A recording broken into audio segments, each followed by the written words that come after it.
Only men can be Space Marines.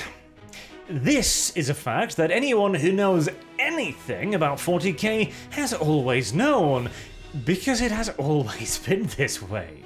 Since the earliest days of modern day 40k in 2nd edition, only men have been able to be Space Marines, and the reason behind this has always been the same, and yet despite this, a little lore blurb in a recent 30k release saying, the process by which Space Marines are created relies inherently on the hormonal and biological makeup of the human male, meaning that only males can be subjected to the transformation. Kicked up quite a bit of online rage and butthurt from the usual circles. Because here's the thing, despite it having been made very explicit that only males can be Space Marines again and again and again and again, to the point that I'm pretty sure that this little blurb here is actually a reprint of previous entries explaining the exact same thing. Well, despite all of that, it has been a debate issue within the more extremist elements of the 40k quote-unquote fandom. Or more correctly, those who wish to ruin it and turn it into something for their own political agenda. The female Space Marine issue, which is one purely of power and influence within the setting.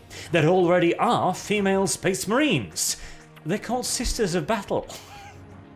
And they are the same in damn near every single way. And this is also 40k we're talking about here, a setting that doesn't exactly lack for female representation due to the grimdark nature of the setting. Anyone can bleed for the God Emperor. It just depends where you'll be the most useful bleeding. In the factories, in the nurseries, on the front line, on Krieg, on Cadia, on Valhalla, and the myriad other planets in the galaxy. Everyone simply just meat for the grinder.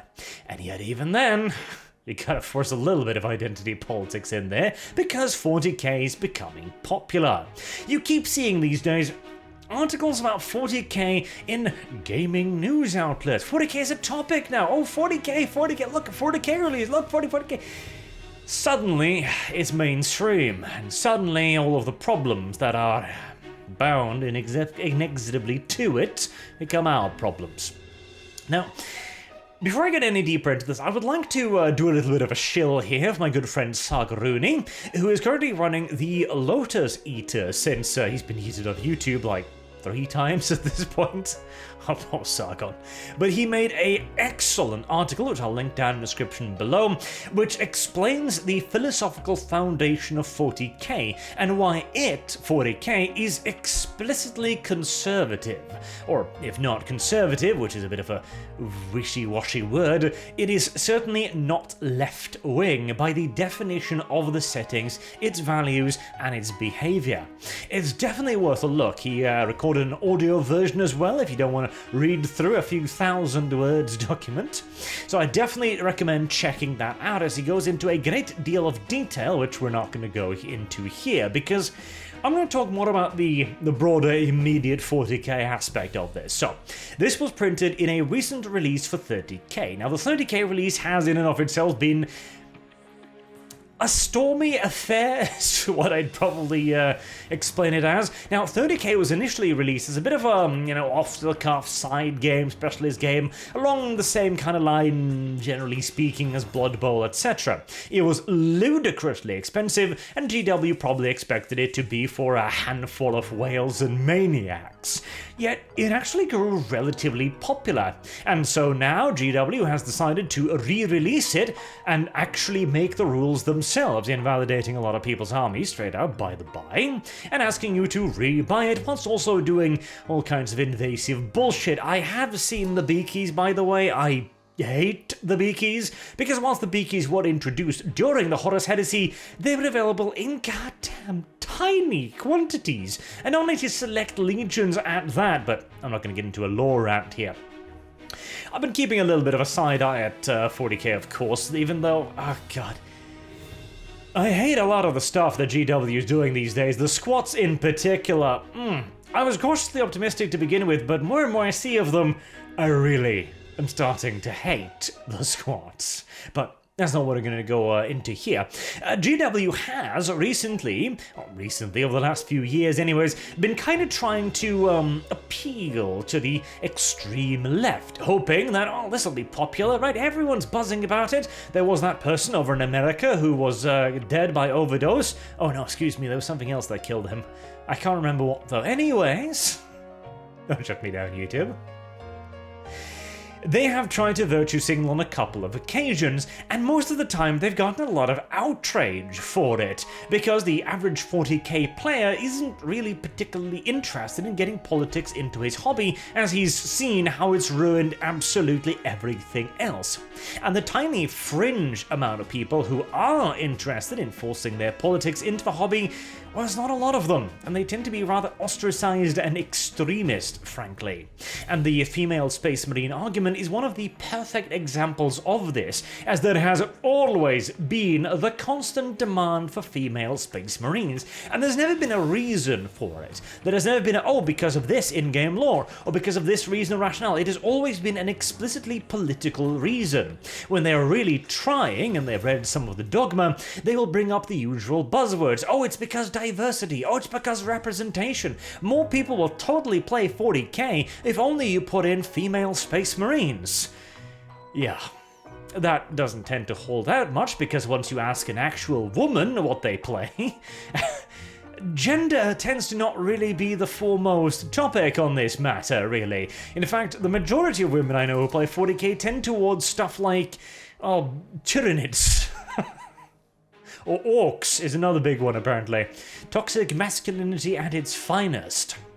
The idea of female Space Marines doesn't seem particularly appealing to them, in much the same way that, it is a ridiculous notion at the base of it. Hey, you're black, you must play the Salamanders, right? No, why?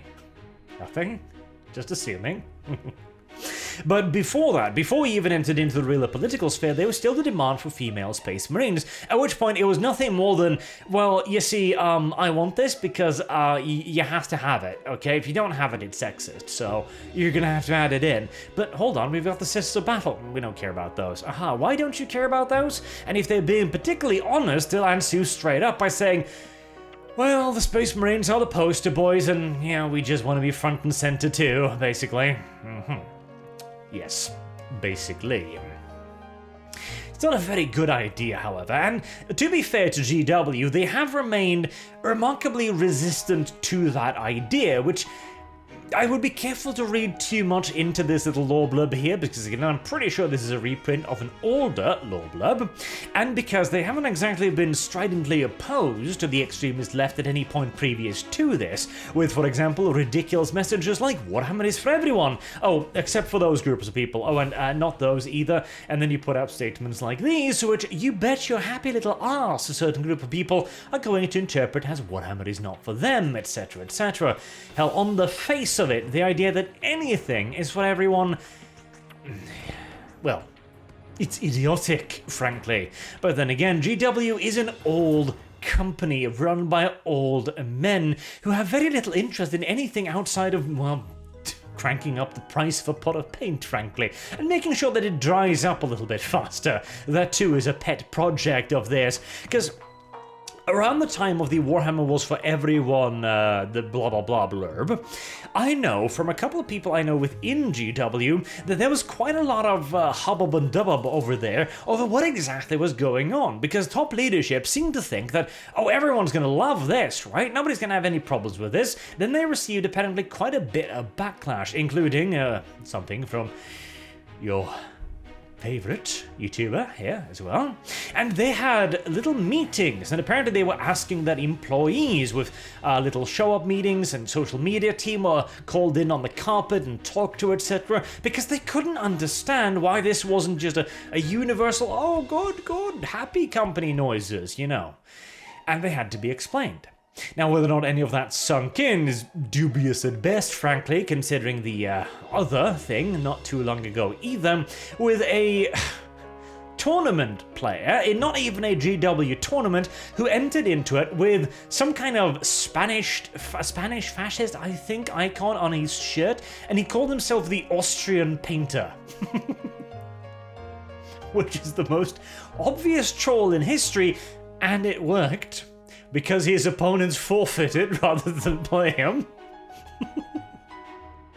Which is brilliant, but GW got up on its soapbox once again and said, Warhammer is for everyone, except for this group of people, we don't like those much, even the ones who are clearly taking the piss at our expense.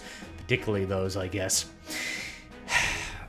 And I don't think this means that they have realized who their customer base is, or that they've realized why it's important to protect their lore, or anything like that. I simply think they got goddamn lazy and reprinted an old section describing the Space Marines. I mean, hell, I think they've mistaken the Ultramarines for the Night Lords 3 times now in various 30k media.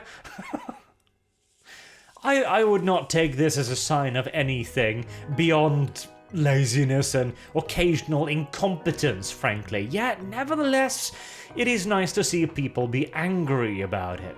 Now, I considered bringing up some of the saltier messages to laugh at, but the way YouTube is these days, targeted harassment, I'm sure. Anywho, maybe I'm being overly cynical though, maybe this is a sign of the shifting tides. English is a difficult language apparently, because I do genuinely believe that we are winning the culture war, and we are seeing it more and more in media, in TV, entertainment, in games, in even massive companies like Netflix. The wokest hordes are on the recede, they absolutely are, and I'm thoroughly convinced that if we can simply just keep this up, keep not buying the shit and keep yelling at the garbage and pointing out when it fails, like Lightyear for example, we will eventually manage to hammer home the point. I even believe that Strange New Worlds is an excellent example of that. Again, I know a lot of people don't like Strange New Worlds, but honestly, that's a pretty decent show, with relative little wokeism in it, in comparison to STD or Picard. Again, all things are relative. Anywho. Until next time, I've been Arch, thank you all very much for watching, and I hope to see you all again soon. Till then, have a good day.